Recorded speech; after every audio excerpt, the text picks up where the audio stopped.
It started with a buzzer, not a metaphor, not a slow build.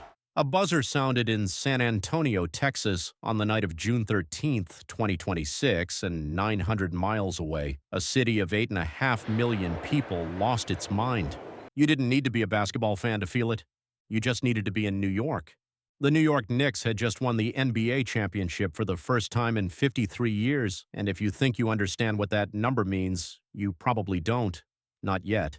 53 years is not a losing streak. It is not a slump. 53 years is a generation. It is the span between a grandparent and a grandchild.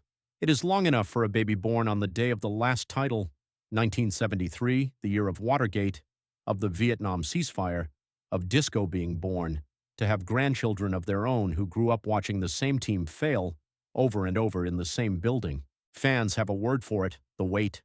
But that word is too small. The wait had become identity. The wait had become part of what it meant to love the Knicks. And on June 13th, 2026, the wait ended. What happened next was not a celebration in the ordinary sense. What happened was something older, something that cities only do once in a generation if they're lucky. New York went feral. Outside Madison Square Garden on 7th Avenue, a crowd had gathered hours before the game ended. They weren't inside. They were outside in the summer heat, watching on a massive screen that the city had erected because everyone knew this might be the night. And when the final buzzer sounded, when the Knicks held on 94-90, when Jalen Brunson dropped 45 points in a performance that will be replayed for decades, the scream that came out of that crowd could be heard for blocks. Within minutes, the streets flooded. Tens of thousands of people poured out of bars, out of apartments, out of watch parties in Brooklyn and Queens and the Bronx. They came wearing orange and blue. They came wearing jerseys with names from eras past, Monroe, Ewing, Starks, and jerseys from this era, Brunson, Hart, Bridges. They came from every borough, every neighborhood, every corner of a city that does not agree on very much but agreed completely and unanimously on this. Times Square became something unrecognizable. Not the tourist trap it is on an ordinary Saturday night.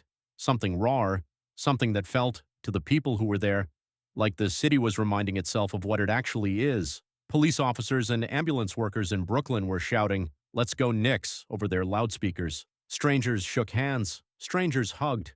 A man named Mathieu Ogno from Long Island stood at the watch party at Woolman Rink in Central Park and fought back tears. "I'm so overwhelmed," he said. "I'm so happy." That was the feeling beneath everything that night, overwhelming happiness. But New York is not a city that celebrates quietly. Fans climbed light poles, they climbed scaffolding, they danced on vehicles, they sang the team anthem, "Go New York, go," in chorus, thousands of voices at once, bouncing off the glass towers of Midtown. In the Lincoln Tunnel, where buses were returning from the World Cup at MetLife Stadium in New Jersey, drivers laid on their horns in celebration until the tunnel itself seemed to vibrate. There were also fires. There were also arrests. There were also moments that the mayor and the police commissioner would have to address the next morning. That is part of the story too, and it would be dishonest to leave it out. 5 school buses burned in Times Square.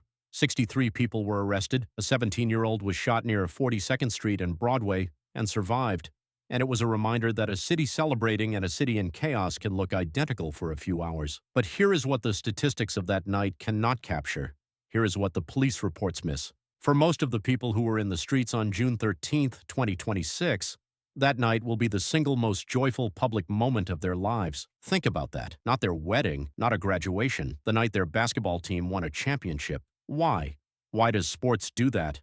Why does a ball going through a hoop in another city cause a human being to weep in the streets of Manhattan? Researchers who study collective emotion have a term for what happened in New York that night. They call it collective effervescence, a phrase coined by the sociologist Emil Durkheim over a century ago to describe the electric, almost religious feeling that emerges when large groups of people share an intense experience simultaneously. Durkheim observed it in tribal rituals. He observed it in religious ceremonies. He could not have imagined Times Square on a June night in 2026, but the mechanism he identified is exactly the same. When you are part of a crowd that is feeling the same thing at the same moment, something happens in your brain that cannot happen alone. The psychologist Shira Gabriel at the University at Buffalo has spent years studying what she calls parasocial relationships. The emotional bonds fans form with teams and athletes they will never personally know. Her research shows that these bonds activate the same neural pathways as real social connection. When the Knicks won, the fans of the Knicks did not feel like they were watching something happen to other people. They felt like it was happening to them, because in a very real neurological sense it was. And 53 years of accumulated longing made that feeling exponentially more intense. The Knicks had last won in 1973, before that, 1970, two titles in the same golden era, and then nothing. Decades of near misses and heartbreaks. Patrick Ewing reaching the finals in 1994 and losing the John Starks game. The Allen Houston shot that somehow never led to anything more. Each generation of Knicks fans had inherited the hope of the previous generation and added their own layer of loss to it. The 2025-26 team was built differently. Jalen Brunson, quiet, methodical, clutch beyond what the numbers can explain, had been assembled alongside McCall Bridges and Josh Hart, three players who had won an NCAA championship together at Villanova years before. Coach Mike Brown built a culture around toughness and late-game composure, and the playoffs proved that culture was real. 13 consecutive wins at one point, a 22-point comeback against Cleveland in the Eastern Conference Finals, a 29-point comeback against San Antonio in Game 4 of the Finals, the largest comeback in Finals history, and then Game 5, trailing by 16 points in the fourth quarter, Brunson scoring 10 straight points to tie it, OG Anunoby hitting the final free throw to seal it. Jalen Brunson finished with 45 points, a finals record for the franchise, and in New York, the buzzer sounded. The owner of the team, James Dolan, a man who has been the subject of boos at his own arena for more years than most fans can remember, grabbed the championship trophy before it was even handed to him and lifted it over his head. "Hey, New York," he shouted. "I'm sorry it took so long, but here we are." The city will have its parade on Thursday, June 18th, a ticker tape parade down the Canyon of Heroes, the first ticker tape parade the Knicks have ever had. The two previous championships were honored with ceremonies, not parades. This one will be different. The city is giving the team the keys to the city. The streets will be lined with people who waited 53 years, or who inherited that wait from someone who had. But the parade is the official version, the public performance. What happened in the streets on June 13th was the real version. It was the moment before the speeches, before the merchandise, before the documentaries and the retrospectives. It was the raw moment. The moment when something that had been deferred for half a century finally arrived, and a city, chaotic and exhausted and overwhelmed and overjoyed, received it in the only way a city like New York knows how: loudly, completely, together. There is a photograph from that night taken outside Madison Square Garden. In it, a man is standing on top of a street sign, arms spread wide, orange and blue everywhere, his face turned up toward the sky. You cannot see his expression clearly, but you do not need to.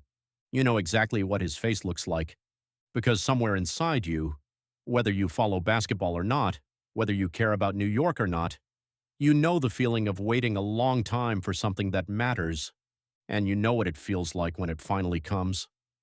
On the night of June 13th, 2026, New York City felt it all at once, and the buzzer that started everything, still echoing,